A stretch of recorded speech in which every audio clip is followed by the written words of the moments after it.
뭐 동기라고 해서 동기라고 해서 대통령에 엄청난 영향력을 미칠 수도 없고 네. 분노는 여러 가지 갈래가 있지 않겠습니까? 네. 한학자 씨에 대한 분노가 있겠고 네. 그렇게 해서 동원된 사람들이 네. 동원된 사람들이 아까 말씀드린 것처럼 이제 오광수 민정수석 저희 당에서도 그렇고 언론에서도 그랬고 그리고 이제 시민사회 쪽에서도 그렇고 이제 오광수 민정수석은 좀 부적절하다라는 의견이 계속 있었고 그거에 대해서 대통령께서도 그 의견을 수용해서 이제 어쨌든 사임 처리를 한 거 아니겠습니까?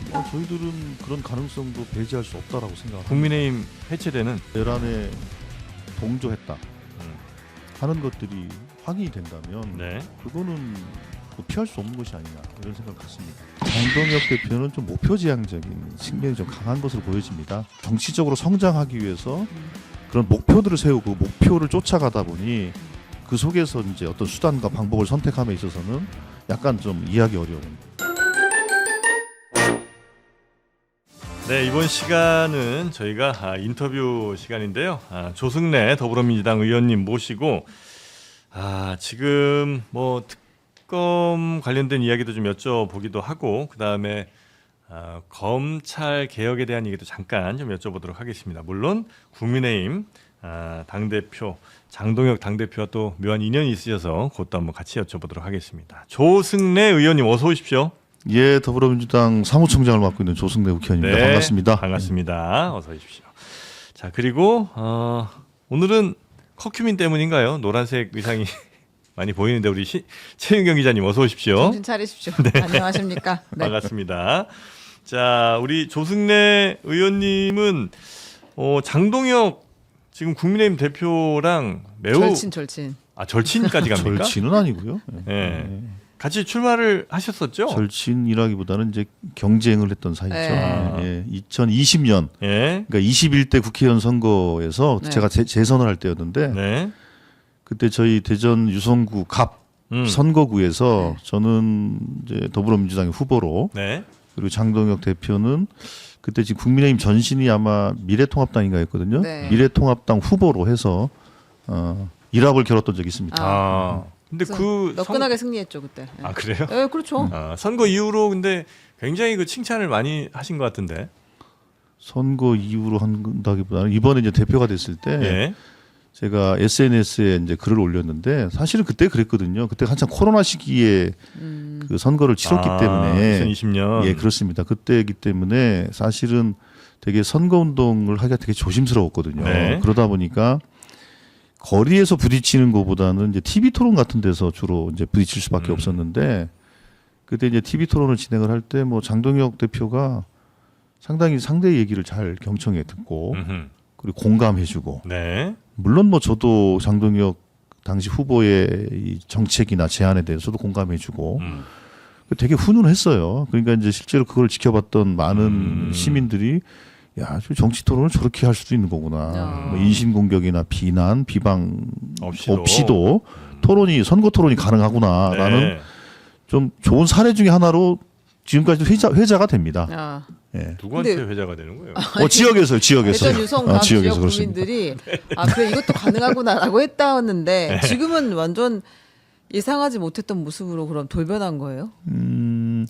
근데 이제 저는 이제 그렇게 보고 있어요. 그러니까 그 사람의 유형을 저는 이제 목표 지향형 네. 인간과 가치 혹은 목적 지향형 인간이 있다고 저는 보는데 네. 장동혁 대표는 좀 목표 지향적인 측면이 좀 강한 것으로 보여집니다. 상대적으로 저는 이제 오늘 가치나 목적 지향적이라고 보면 네. 그러니까 아마도 국회의원 출마 혹은 국회의원 당선을 위해서 당시에 많은 사람들은 장동혁 당시 판사였습니다. 판사가 아마 민주당을 선택할 것이다라는 얘기들이 많이 있었어요. 그런데 출마를 위해서 이제 지금의 국민의힘을 선택을 했고 마찬가지로 당내 입지를 만들고 또 대표가 되기 위해 정치적으로 성장하기 위해서 그런 목표들을 세우고 목표를 쫓아가다 보니 그 속에서 이제 어떤 수단과 방법을 선택함에 있어서는 약간 좀 이해하기 어려운 그런 선택을 한 것으로 저는 이제 보여졌습니다. 그럼 그거는 장동혁 대표 자신도 원래의 본인 안에 숨겨져 있던 모습이라기보다는 목표를 위해서 만들어낸 모습이었을 가능성이 좀 높다. 저는 이제 그렇게 해석을 합니다. 네. 뭐 물론 이제 이 부분은 이제 장동혁 대표한테 물어본 건 아니고. 네. 예, 그건 언론이 물어봤으면 좋겠어요. 그럼 일단 목표인 당대표 달성을 했기 때문에 그 이후의 모습은 다시 원래 장동영 모습으로 가거나 아니면 그 다음 목표를 위한 모습으로 또 변신할 수는 있겠군요. 그렇지. 거기서 이제 결국에는 아마 이제 그 선택의 기로에 서겠죠. 예. 그러니까 지금 같은 이 노선으로 갔을 때 내가 더 큰, 예를 들면 뭐 공공연하게 이 장동영 대표는 뭐 내가 대통령을 도전하겠다 이렇게 이제 얘기를 하고 다닌다고 하니까 대통령 일단 후보가 되기 위해서 계속 이런 그 소위 극우 노선 가장 그 국민의힘 지지자들 중에서 가장 강력하게 결집되어 있는 그런 사람들이죠. 그런 네. 사람들을 대상으로 해서 주 지지층으로 해서 내가 정치를 할 것인지 아니면 또 다른 길을 선택해야 될 것인지에 대한 판단을 하겠죠. 그런데 그게 아마 상당히 헷갈릴 겁니다. 저 사람 본심이 뭔지 본인이 고민을 할 것이다 이 말씀이시죠? 왜냐하면 지금 이 대표라는 목표는 그렇게 해서 사실은 약간 이뤄냈는데. 극우적 당의 가장 오른쪽에 있는 네. 분들과 손을 잡고 대표가 된 거 아닙니까? 네. 그런데 이렇게 해서 과연 후보가 될 수 있을지 그 당에 네. 뭐 좀 이른 얘기입니다만 또 결국 또 대통령 될 수 있을 것인지 그건 이제 지금으로서는 판단이 네. 어렵겠죠. 예. 뭐 이유로 쭉 저희가 또 여쭤볼 게 있는데 그 전에 하나만 좀 확인하고 넘어가겠습니다. 그 지방선거에 나오세요? 저요? 네. 저는 지금 지방선거 기획단장을 좀 하고 있습니다. 나오세요? 아니 그거는 지금 제가 나갈 수 있는 상황은 아니죠. 안 나가세요? 그런데 네. 그 저에게 이제 출마 얘기하는 사람도 많이 있긴 해요. 예. 그래서 한동안 출마 고민을 많이 했었습니다. 지금은요? 했었습니다. 지금은요? 했었다고 말씀드리잖아요. 끝내셨습니까? 고민은 끝났어요? 그렇죠. 근데 제가 플레인 코치는 할 수는 없지 않습니까? 안 나가시는군요. 플레인 코치가 가능하면 모르겠는데 저는 플레인 코치 가기는 좀 어려울 것 같은데. 안 나가시는 거죠? 지금으로서는 그렇습니다. 알겠습니다. 뭐 예를 들면 뭐 대전 시민들이 막 원한다고 하더라도 안 나가시죠? 뭐또 시민이 원한다면 이런 늘 항상 정치인들은 항상 뒷문을 살짝 열어놓고 한답니다. 예. 네. 뒷문이 아주 요만큼 열려 있는 거, 그 정도 생각하시면 될 것 같습니다. 그럴까요? 네, 알겠습니다. 자, 그러면 왜냐면 또 그 나가시나 안 나가시나에 따라서 또 질문이 달라져요? 그럴 수 있었는데 그렇군요. 안 나가시는 걸 일단은 판단을 하고 다만 약간의 백도어는 열어두셨다. 네. 그래서 대전 시민 전체가 열렬히 막 극단적으로 원한다면 네, 그리고 어쩔 수 없이 그러면. 민주당에 다른 나갈 사람이 아무도 없다면 네. 그 정도 조건이 되면 생각해 보실 수도 그건 뭐 있다. 진행자께서 어떤 조건이 필요할지는 뭐 판단하시면 될 것 같고 네, 네. 제가 굳이 그 얘기까지는 네. 알겠습니다, 알겠습니다. 그 조금 아까 이제 브리핑 시간에 하다가 너무 이건 좀 제가 화가 나는 뉴스라 그 오광수 제가 오기 전에 이미 들어오기 전에 대분노 한번 터뜨리고 왔습니다. 그러셨어요? 네, 지금 조승래 의원님께 누가 추천했냐고 이것이 오광수. 이거 어떻게 된 겁니까 이거? 그러니까 일단 그 상황은 우리 저 최은경 기자께서 네. 간략하게 그 어떤 사람들이 지금 특검이고 어떤 사람들이 변호인이고 요거는 좀 한번 아니, 알려주시면. 그러니까 우리 어머니 한학자 지금 총재님이 조사를 받게 참어머니. 생겼잖아요. 참어머니 한학자 총재님이 그래가지고 지금 통일교에서 총력을 다하는 건 확실한 것 같아요. 네. 저는 여기서 최소 100억은 풀렸다고 보는데. 근데 이제 여기 변호인단이 아주 쟁쟁한 분들이 들어갔다. 그러니까 최고로 자문포와. 꾸려라고 했겠죠. 네. 네. 야 무조건 당장 선댈 수 있는 사람 꾸려라 이랬겠죠. 그랬겠죠. 그래서 오광수 직전 민정수석과 네. 이 이제 변호인으로 이제 이미 선임이 돼가지고 활동을 하고 있고. 네. 그다음에 이제 우리 강찬우 전 수원지검장 이제 이분들이 다 이재명 대통령의 18기 동기라는 거잖아요. 있고 그리고 네. 제 대분노 포인트는 이제 민중기 특별검사님께서 네. 특별검사 여러 명 아니잖아요. 한 명이잖아요. 음. 근데 그분이 이제 자신의 배석판사 출신인 이모 변호사를 또 이제 따로 만났다. 그 이모 변호사라는 사람도 참어머니 변호하고 있는 사람 참어머니 중에 변호하고 하나고. 있습니다. 이거 말이 됩니까? 아무리 돈 많다고 예. 이래 되는 거예요? 예, 그러니까요. 그 뭐 이 분노는 여러 가지 갈래가 있지 않겠습니까? 예. 이제 한학자 뭐 참어문이라고 그럽니까? 예, 한학자 리얼마다. 예, 네. 한학자 씨에 대한 분노가 있겠고 네. 그렇죠. 저는 한학자 사실은 씨에는 분노 안 아니 해요. 뭐 네. 어쨌든 그 정도 지위와 권력과 네. 돈을 갖고 있는 사람이니까 그렇죠. 뭐 그렇게 엄청난 할수 있었겠다. 사람들을 하려면 아까 말씀드린 것처럼 액수는 뭐알 수가 없습니다만 네. 그런 정도의 소위 힘 있는 변호인들을 뭐 쓰고 내 싶겠지. 조력을 얻을 수 있는 일단 네. 그것도 하나가 이제 분노 포인트가 될 수 있을 네. 것이고 두 번째로는 그렇게 해서 동원된 사람들이 네. 네. 동원된 사람들이 아까 말씀드린 것처럼 이제 오광수 민정수석 근데 뭐 재임 기간이 그 한 보름 나 됐나? 아 그러니까 시켰으면 어쨌을 뻔했나 어, 이런 그러니까, 생각이 예, 사실 그래서- 들어. 이런 그러니까 사람을 결국에는 네. 저희 당에서도 그렇고 이제 언론에서도 그랬고 그리고 이제 시민사회 쪽에서 그렇고 저 오광수 민정수석은 좀 부적절하다라는 의견이 계속 있었고 그거에 대해서 대통령께서도 그 의견을 수용해서 이제 어쨌든 사임 처리를 한 거 아니겠습니까? 네. 이제 아니 맨 처음엔 이게 오광수 안 된다는 얘기 막 나왔을 때 민주당에서는 엄청 실드 쳤잖아요. 아니 실드를 친 사람도 있었고 네. 문제가 비판하는 있다고 하는 사람도 있긴 있었습니다. 있었죠. 그러니까 네. 민주당이 건강하다는 겁니다. 아. 그러니까 실드만 쳤으면 사실 제가 여기 할 말이 없겠지만 네. 실드뿐만 아, 그때 아니라 아니, 내부에서도? 그럼요. 실드뿐만 아니라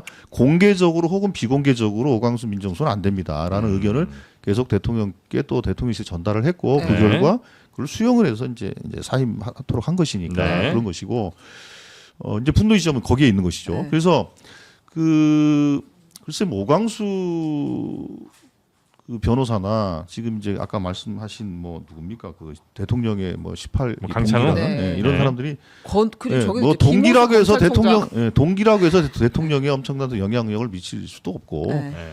이재명 대통령의 동기 중에서 아마 이재명 대통령을 정치인 시절에 또 대표 시절에 상당히 이 괴롭혔던 사람들도 있었기 때문에 네. 그러니까 그거는 동기이기 때문에 이제 분노를 일으킬 건 아닌 것 같고.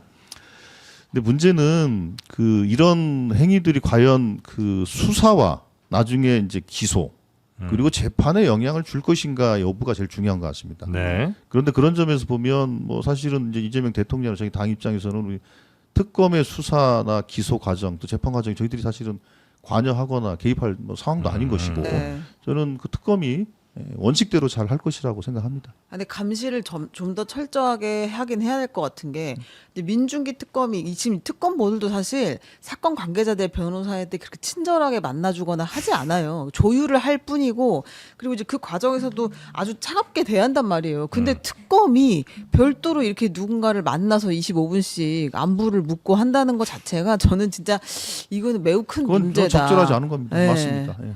생각을 합니다. 근데 그게 뭐 특검에서 우리가 이제 이런 변호인들 만났습니다라고 공개 브리핑한 것도 아니고 그렇죠. 어쩌다가 밝혀진 거 아니에요? 그렇죠. 그러니까 네. 우리가 만약에 이거 못 밝혔으면 그냥 모르고 넘어간 거고 그럼 특검이랑 도대체 그 변호인이 무슨 얘기를 했는지 아니면 앞으로도 정기적으로 계속 만날 예정이었는지 아니면 그 전에도 몇 번 더 만났었는지 전혀 모르는 거 아닙니까? 근데 뭐 그러지는 않을 거고요. 뭐 당연히 그거 이제 어떻게 어쨌든 믿어요, 그거를? 이게 이제 공개가 됐기 때문에 네.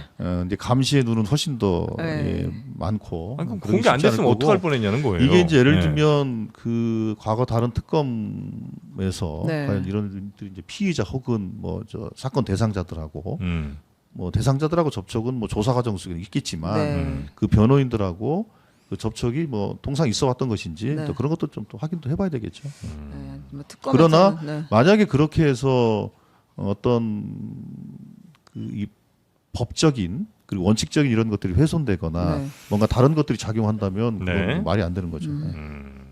알겠습니다. 하여튼 뭐 크게 중요하게 생각 안 하시는 것 같아서. 아니 중요하게 생각하십니다. 중요하게 근데 제가 생각을 앞에서 생각하시는 이렇게 거예요? 너무 들어오기 전에 너무 저도 뭐라고 엄청나게 해가지고 아까 분노를 다 쏟고 들어와가지고 쏟고 들어와서 네, 좀 너무 알고 쓰신 뭐라고 거구나. 했네. 아. 왜 미리 쏟았어? 여기서 쏟아야 되는데. 알겠습니다. 하여튼 요거는 진짜 감시를 좀 어떻게 할 방법을 좀 잘 강군 좀 해야 되겠어요. 몸 좀 약간 좀 화가 났습니다만 여튼 어마어마한 변호인단이 전방위적으로 지금 여러 방법들을 다 사용하고 있는 것 같은데 그런 게 안 통한다는 거를 한번 우리 사법체계가 한번 좀 보여주면 좋겠다. 근데 예를 들어 지금 특검한테도 이렇게 접촉하는데 나중에 재판하게 되는 그 판사나 이런 사람들한테 접촉 시도를 안 하리라는 생각은 근데 저는 안 이제 하거든요. 이게 우리가 그걸 좀 잘 봐야 될 것 같은데요. 예. 지금 사실 이 사건은 특정 종교와 정치 세력의 사실은 검은 거래 혹은 검은 유착에 관련된 겁니다. 이런 사건들이 네. 과거에 어쨌든 어떤 이 종교인이 어떤 이제 발언을 하거나 어떤 행위를 해서 수사 대상이 되고 처벌을 받은 적이 있고 뭐 그런 적은 있습니다. 네. 그런데 이렇게 소위 정치와 종교가 어쨌든 유착이 돼서 움직였던 사례는 대한민국 역사상 없었던 일로 저는 보여져요. 이만큼 사실 심각한 사안입니다. 네. 그렇기 때문에 이 부분에 대해서 우리가 분노하고 걱정하는 것처럼 만약에 그 수사를 하고 기소를 하고 재판 과정을 쭉 하는 이 모든 사법적 절차를 진행함에 있어서 그런 행위들이 한 점이라도 약간 좀 의혹을 받거나 네. 문제 제기를 받는 상황이 진행된다고 한다면 그거는 안 되겠죠. 그만큼 중대한 사안이기 때문에 네. 분노가 훨씬 큰 것이 아니냐 싶습니다. 알겠습니다. 자, 하여튼 뭐 요거는 요 정도 분노하고 네네. 좀 넘어가도록 하겠습니다. 그리고 지금 국민의힘은 상당히 지금 어려움에 빠져 있는 것 같기는 한데 국민의힘에 대한 정당 해산 얘기가 계속해서 좀 나오고 있는 것 같아요. 민주당에서도 그 얘기 하시는 분들이 꽤 많죠. 그렇습니다. 이제 진짜로 그게 진행될 시나리오 나지는 뭐 가능성 같은 건 어떻게 보십니까? 저희들은 그런 가능성도 배제할 수 없다라고 생각합니다. 국민의힘 해체되는 왜냐하면 네. 이게 이제 저희들이 그냥 통상적으로 뭐 이 문제가 아니라 실제로 계엄과 내란으로 이 파면대 대통령을 도와서 내란에 동조했다 하는 것들이 확인이 된다면 네. 그거는 피할 수 없는 것이 아니냐 이런 생각을 갖습니다. 물론 그게 당 전체의 의사결정은 아니다라고 얘기할 수 있을지 모르지만 지금 이제 이 내란 특검 쪽에서 보고 있는 것들은 뭐 보도된 거에 의하면 네. 그 당시 원내대표인 누굽니까? 추경호. 추경 원내대표. 추경 원내대표는 보도에 따르면 무슨 뭐 내란 뭐 주요 임무 종사자. 네. 또 지금 이제 적시가 돼 있죠. 적시가 돼 있다는 거예요. 예. 내란은 수계와 주요 임무 종사자고 그다음에 부하 수행 뭐 이렇게 돼 있는 거예요. 부하 수행은 사실은 그냥 얼떨결에 한 사람들을 얘기하는 거거든요. 네. 명령과 지시를 받아서 한 사람들이고. 근데 주요 임무 종사자라고 한다면 김용현 네. 국방부 장관, 예. 이상민. 이상민 네. 이 정도 급인 거예요. 네, 네. 그러니까 상당한 혐의를 받고 있는 거죠. 근데 만약 이 혐의가 사실로 확인된다고 한다면 네. 그거는 그 국민의힘이라는 그 정당에서도 스스로 해산을 해야 할 사안이라고 보여지죠. 네. 그런데 이제 문제인 것은 여전히 이제 그 당의 주류는 네. 이 일련의 상황들에 대한 반성이나 사과가 없다라는 것이 더 문제입니다. 사실 반성과 사과를 하고 우리가 뭐 잘못했어. 잘할게. 용서해줘. 그래도 사실 국민들이 용서할까 말까인데 지금 그러지 않지 않습니까? 네. 그러니까 훨씬 더 위헌 정당으로서의 그 규정뿐만 아니라 네. 그 국민들의 또 혹은 그 이 정치권에서의 이 분노 게이지를 점점점 오히려 좀 높이는 방향으로 국민의힘 스스로가 작동하고 있다 이런 생각을 갖습니다. 근데 이제 정청래 대표는 기소가 돼서 유죄가 되면 이제 주요 임무 종사자 혐의가 유죄가 나오면 정말 국민의힘은 해산해야 한다 이렇게 이야기를 했잖아요. 근데 그럼 시간이 매우 오래 걸릴 것 같은데 지금 민주당의 문제 의식은 저 정당은 더 이상 존속해서는 안 돼. 이제 이런 정도의 문제 의식인 것 같아서 뭐 방법이 있는 거예요. 구체적으로. 근데 이제 물론 뭐 추진하는? 그것도 이제 의견들이 뭐 이렇게 우리 당의 의원들만 해도 뭐 166명이나 되고 뭐 당원들이 뭐 500만 명쯤 되고 그러니까 다양한 스펙트럼이 있을 수밖에 없겠죠. 그런데 예를 들면 사실 공당이라고 한다면 형이 확정되기 전이라 하더라도 예를 들면 만약에 추경호 원내대표가 당시 계엄의 밤에 그 계엄 해제를 위한 본회의 투표를 방해할 목적으로 정말 그렇게 했다고 한다 해서 그렇게 해서 기소가 되고 혹시 뭐 구속이라 되거나 기소가 된다고 한다면 그거에 대해서 정치적 책임은 분명히 져야 되지 않겠습니까? 네. 근데 정치적 책임과 법률적 헌법적 책임은 조금 다르지 않겠어요. 네네. 그러니까 정치적 책임을 잘 지면 사실은 어떤 측면에서 보면 헌법적 책임은 다소 피할 수도 좀 있는. 완화될 수는 네, 있을 네. 거라고 저는 보여져요. 근데 법률적 책임 피할 수는 없을 거지만 네. 그러나 적어도 그러면 정치적 책임에 대한 것은 명확히 해야 되는데 네. 그게 없다는 거죠. 이게 만약에 명확하다면 네. 아마도 우리 당의 많은 의원들 중에서는 어느 정도 뭐 좀 수용성 있게 생각하는 분도 있을 거라고 저는 봐요. 가장 강력한 분들은 여전히 그럼에도 불구하고 그렇게 얘기하겠지만 스펙트럼이 다양한 만큼 그 국민의힘의 태도에 따라서는 좀 유연하게 사과하는 분들도 네. 있을 거라고 봅니다. 근데 국민의힘의 태도라는 게 그 인정하게 되면 이제 내란당임을 자인하는 거잖아요. 그럼 더 해산의 요구가 전 국민적으로 있을 것 같고 혹은 뭐 지지하는 분들조차 니네 내란당 인정했으니까 더 이상 뭐 지지 없다 이렇게 이제 갈 수 있을 거라 아마 본인들이 인정하기는 매우 어려울 것 같고 그럼 이제 타의에 의한 즉 법적 판단에 의한 내란 판단을 아마 받아야 될 텐데 그게 1, 2, 3심까지 가려면 말씀하신 것처럼 뭐 한 4, 5년 이상 뭐 갈 수도 있을 거고. 근데 그게 이제 정치라는 게 예. 일종의 자기 정치적 책임이라는 게 있어야 되는데 예전에 한번 생각을 해보면 그 2002년도 대통령 선거 끝나고 나서 그때 대선 자금 수사가 있었지 않습니까? 네. 그때 이제 그 차떼기로 대선 자금 조달하고 하는 네. 문제가 네. 있었습니다. 네. 그래서 그 돈이 당시 한나라당인가요? 거기에 유입됐다라는 것이 확인이 돼서 네. 그때 박근혜 대표가 천막 당사를 당사 갔죠. 처분하고 천막 네. 당사를 이게 정치적 책임을 진 거거든요. 네. 그러니까 적어도 이런 것들은 있어야 음. 약간 정치적인 과정에 대한 일종의 뭐 면죄부라고 하긴 그렇습니다만 정치적 과정들이 거쳐지게 되는 거란 말이에요. 네. 근데 이런 것이 전혀 없는 상태에서 야 국민들이 압도적 여론은 어떻게 되든 관계없이 우리는 그냥 뭐 버티겠다 하면 물론 버틸 수는 있을 겁니다. 버틸 수는 있겠죠. 그러나 그 정당이 그 헌법에서 규정하고 있는 그 정당의 기본 가치를 충실히 이행하는 정당이라고 볼 수 있겠냐. 실제로 우리나라 헌법은요. 그 모든 사회 기관 단체 중에 제일 먼저 나오는 게 정당입니다. 네. 네. 그러니까 정당보다 먼저 나오는 거는 국민과 군인과 공무원이 앞에 나오고 제일 먼저 나오는 사회단체가 정당이에요. 아 그래요. 그럼요.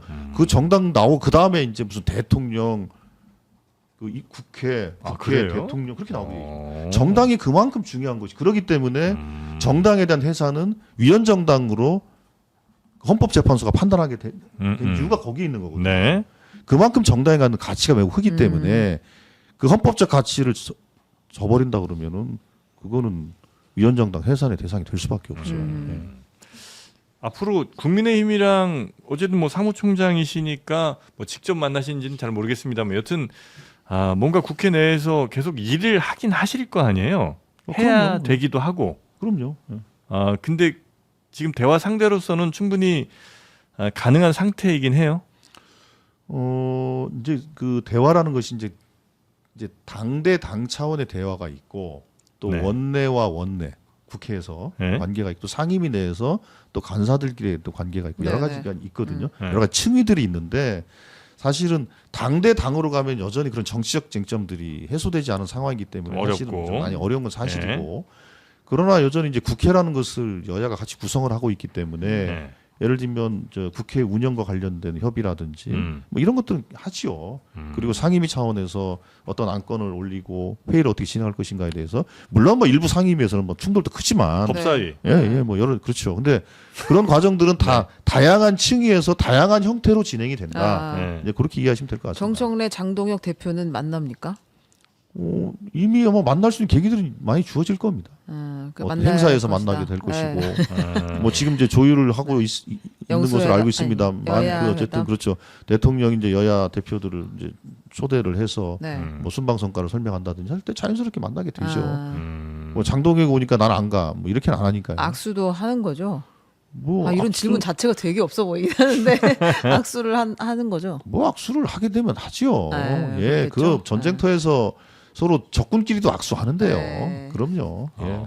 아니 뭐 여기 나오는 말로는 이재명, 김정은 만남보다 장동혁, 정청래 만남이 더 힘들 거라는 얘기가 있던데 그럴 정도는 아니에요? 뭐 더 힘든 부분도 있고 더 쉬운 부분도 있고 세상 일이 다 어떻게 또 획일적으로만 판단되겠습니까?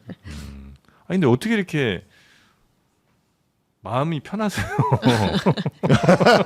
참 우리 충청도야. 그 충청도 스타일이죠. 네. 아니 근데 뭐 이거를 그 매사 이렇게 아둥바둥하고 뭔가 이렇게 한다고 해서 문제가 쉽게 풀리는 것은 아니기 그래요. 때문에 마음은 좀 편하게 네. 먹되 일은 좀 최선을 다하고 그게 제 모토입니다. 맞습니다. 네, 아유 충청도. 네.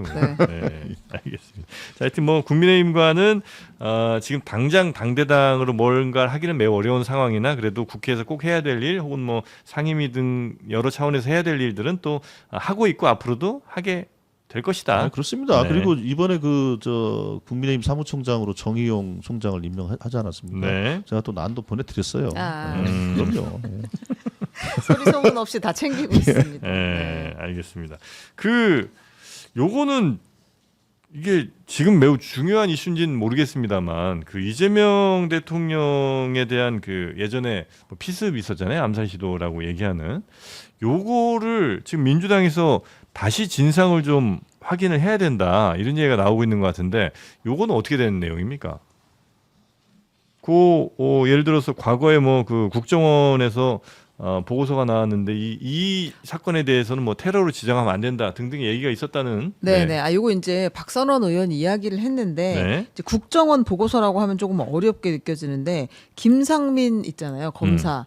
출신이고 김건희 씨가 우리 김상민 검사 잘 챙겨주세요 챙겨줘야 돼. 하고 이제 그 공천 청탁을 네. 했던 이 사람이 이제 국정원 법률특보로 가게 되는데 국정원 법률특보. 저는 국정원의 법률특보가 이렇게 있는지는 몰랐는데 아무튼 국정원 법률특보로 그때 이제 뭐 출마를 못하게 돼서 가게 됐는데 네. 거기서 이제 이재명 대표 당시 피습 사건이 있었을 때 빠르게 보고서를 올렸다는 거예요. 이건 테러라고 하면 안 된다.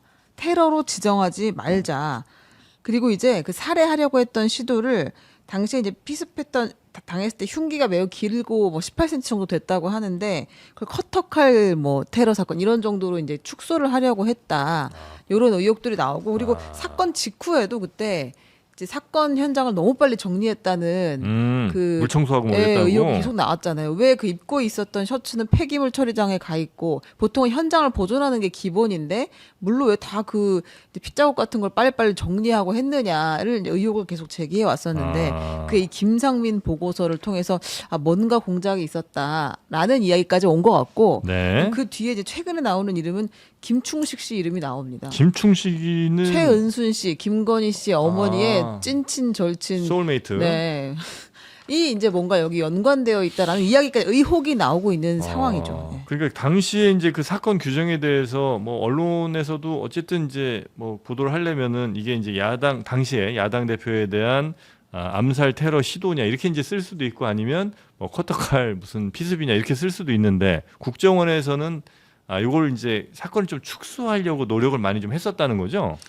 그러니까 이게 이제 그 드러나게 된 것이 지금 이제 국정원에서 특별 감사를 하고 있습니다. 그러니까 지난 정부 때 진행됐던 국정원과 관련된 여러 가지 사건들 네. 얘들 특별 감사를 하고 있는데 특별 감사에 대한 중간 보고를 국회 정보위 차원에서 이제 진행을 한 겁니다. 그 중에서 나왔던 내용 중에 충격적인 것들이 크게 이제 몇 가지가 있는데 그 중에서 대표적인 것 중에 하나가 이 이재명 대표에 대한 테러로 지정하지 말라라고 하는 이제 김상민 특보의 보고서 그리고 내부의 다른 법률팀에 또 별도의 보고서가 또 있다고 하고 그거는 네. 테러로 지정하는 게 맞다라고 의견이 올라갔다는 실무적인 검토는 네. 그러나 그 법률 특보가 아무도 센 사람 아니겠습니까? 여기서 그렇게 이제 올렸다라는 것이고 두 번째로는 그 뭐 이제 국정과 관련된 전직 국정원장들 서훈 원장이라든지 이런 원장들에 대한 그 이제 고발 조치가 국정원 차원에서 있었거든요. 네. 그걸 윤석열 대통령이 직접 고발을 지시했다라는 아. 윤석열 대통령의 고발 사주죠. 아. 네, 그것도 확인된 것들이 있습니다. 그러니까 이런 내용들이 지금 이제 국정원의 특별 감사 과정 속에서 나오고 있는 내용들인데, 네. 근데 그 이재명 대통령에 대한 피습 테러와 관련돼서만 국한해서 본다면 아까 말씀드린 것처럼 테러냐 아니냐에 대한 지정이라는 게 규정이라는 게 되게 중요한 거거든요. 그렇죠. 네. 그 사건의 그 의미가 어떤 것인가에 대한 규정이기 때문에 매우 중요한 것인데 예. 그 부분은 그렇게 좀 축소하려고 했다는 것. 그리고 아까 말씀하신 것처럼 당시 비슷하게 그 있었던 배현진 의원에 대한 그 피습 네네네네. 있었습니다. 분기 사건이 예, 있었죠. 있었지 않습니까? 그때는 그때 아마 어떤 건물 아마 상가에서 했던 예, 거 예. 엘리베이터인가 거기 했던 것 같은데 그때는 다 폴리스 라인을 쳐가지고 네. 그걸 다 했었어. 그래서 이제 국가수가 와가지고 증거 보존하고. 그럼요. 국가수가 네. 와서 다 하고 했거든요. 당연히 해야 되는 거죠. 그렇죠. 그건. 그런데 네. 이제 그 피습 현장을 아까 말씀하신 것처럼 막 물 청소하고 그 이제 피무진 셔츠 혹은 이렇게 이제 눌렀던 것들은 다 그냥 폐기물 처리해버리고. 그러니까 증거를 보존하고 증거를 이제 소위 국가수가 와가지고 다 해야 될 거 아닙니까? 예. 이제 그런 게 전혀 없었다라는 것이고 그리고 이 범인의 동선이라든지 범인한테 편의 제공을 했던 사람들에 대한 수사가 제대로 안 됐다라는 얘기는 그동안 계속 있었거든요. 그 범인이 사용했던 차량이 뭐 어떤 뭐 단체의 차량이다라는 얘기도 있고 소속의 차량이다라는 거죠. 네. 예, 그런 의혹들이 계속 있어 왔는데 그 부분들이 계속 이제 지금 무시되고 왔던 상황이란 말이죠. 그런데 이번에 이제 국정원 그 보고서가 나오고 국정원에서 이걸 축소하려고 했던 것들과 관련지어서 생각을 해보니 네.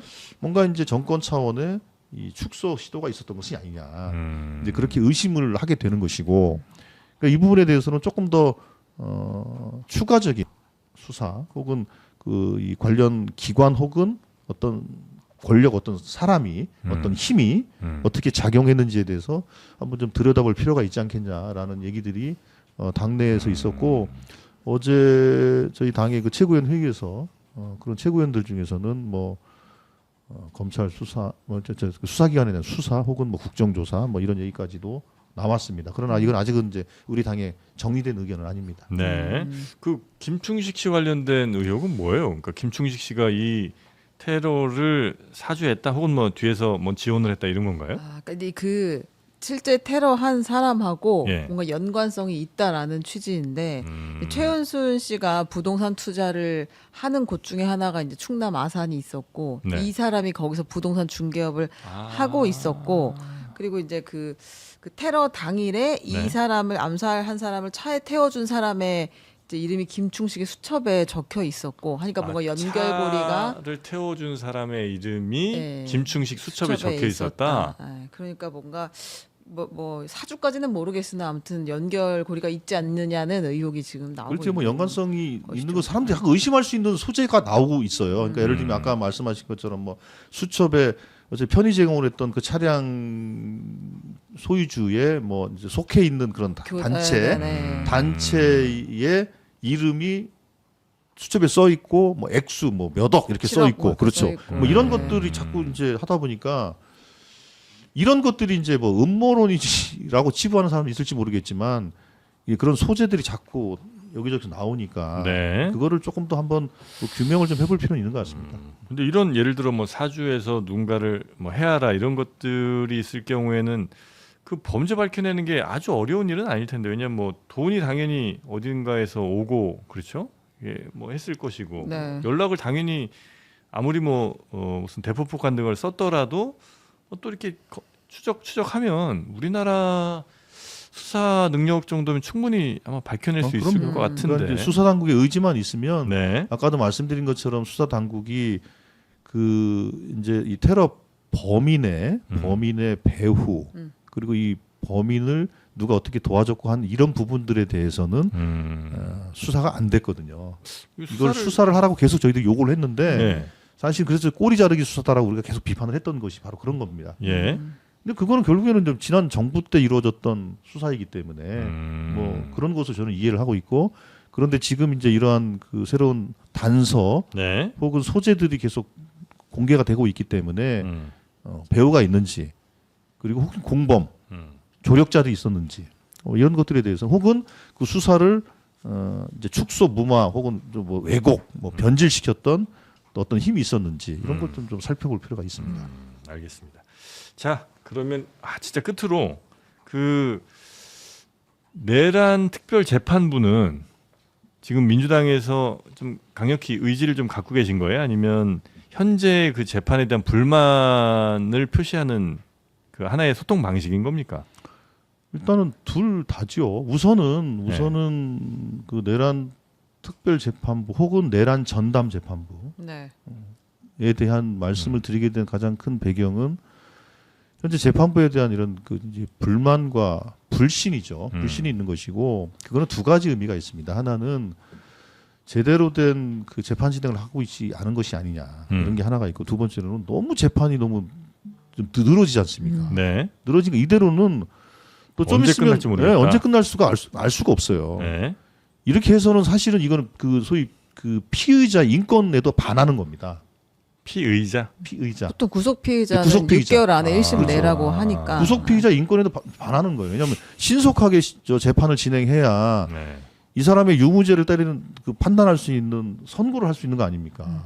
그런데 그걸 자꾸 늘어지게 한다는 것은 오히려 그렇다는 거죠. 그래서 그런 두 가지 측면들 때문에 뭔가 신뢰할 만한 재판부가 필요한 것이 아니냐라는 이제 당연히 이제 약간 이 합리적 문제제기가 하나가 있고 두 번째로는 신속하게 진행하기 위한 전담 재판부 혹은 특별 재판부 같은 것들을 구성해야 네. 그 신속성이 담보가 되지 않겠냐. 이 두 가지 측면이 좀 혼재되어 있는 것으로 좀 이해를 하고 있고요. 실제로 그 이제 세월호 문제라든지 이랬을 때 법원 스스로도 특별 혹은 전담 재판부를 검토했던 사례도 있고요. 해서 만약에 법원 행정처에서 무슨 위헌 시비가 있다 만약에 그런다면 우리가 국회에서 법으로 무슨 내란 특별재판부 법을 만들어 가지고 한다는 것이 위헌상의 시비가 있다고 한다면 네. 그럼 법원에서 그러면 전담재판부 예를 들면 서울중앙지법은 그 이제 소부가 뭐 한 30개 정도가 있다고 합니다. 그 중에서 하나를 정도를 더 만들어서 네. 그 이 내란 사건을 전담하는 전담 재판부를 구성하면 되는 형사 겁니다. 37부는 그렇죠. 내란 전담 재판부 그렇죠. 막 이런 식으로 해서 모든 그렇죠. 사건을 다 거기서 하는 거예요. 내란 그렇죠. 사건. 이런 식으로 하게 되면 음.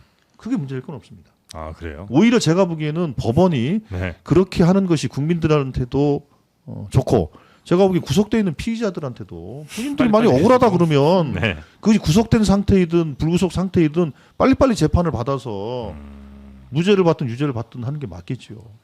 약간 특별과 전담은 좀 다른 개념인 것 같긴 한데 다른 제가 개념입니다. 보기에 예, 그냥 이걸 집중 심리할 재판부를 그냥 인사 배치를 할 거냐 아니면 특별은 사실 여기 추천을 받아가지고 또 우리가 판사를 선택한다는 차원의 문제였었잖아요 그 당시에는. 특검처럼. 예, 네. 근데 이건 조금 한 톤 낮아진 아니 그래서 우선은 실무형인 것 같긴 그 하네요. 이제 현재 재판부에 대한 불신이 있으니 그거에 대해서 그 정말 엄정하게 정확하게 해라라는 당연히 이제 이 정보성도 있고. 지적과 경고가 있고 네.